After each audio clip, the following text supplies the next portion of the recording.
You finish cancer treatment and you're supposed to feel like yourself again. But when you look in the mirror or you go back to work, people you've known for years, something feels off.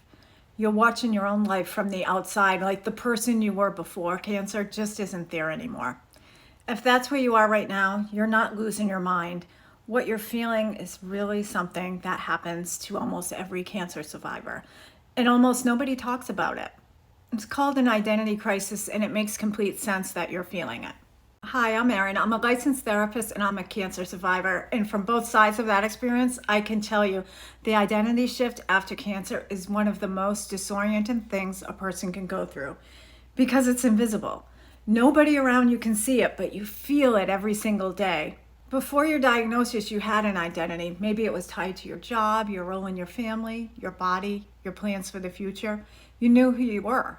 Cancer interrupted all of that, and even after treatment ends, a lot of survivors find they just can't pick up where they left off. But because something has shifted, the way you see the world is different, and the way you see yourself is different. You might look in the mirror and think, I look the same, my life looks the same from the outside, so why do I feel like a completely different person? And that feeling has a name, and it makes complete sense given what you've been through. There's also this role that gets handed to cancer survivors the moment treatment ends: the inspirational survivor, the fighter, the person who beat it and came back stronger and now lives every day to the fullest. And maybe some days you actually feel that, but other days you feel exhausted, scared, and angry, completely ordinary. And on those days, you might feel like you're failing at being a cancer survivor. That pressure is real and it's exhausting because you're not a symbol, you're a person, and you're allowed to be complicated, messy, and still figuring it out, even after surviving cancer. Here's what I want you to hear, both as a therapist and a survivor. Your new identity after cancer isn't something you find.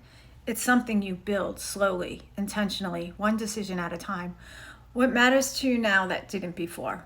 What do you want less of? What relationships feel true and which ones no longer fit? What does the version of you that lived through cancer actually want in their life now to look like? And those questions aren't easy, but they might be the most important ones you ever ask yourself.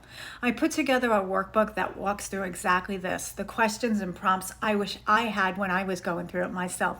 The link is in the description if you want it. If you're in the middle of this right now, if you feel like a stranger in your own life and in your own body, please hear me when I say this. You're not broken. You're becoming. And that process is so hard and uncomfortable, and one of the most profound things a human being can go through. Save this video, share it with someone who needs it, and subscribe because we have so much more to talk about. I'll see you in the next one.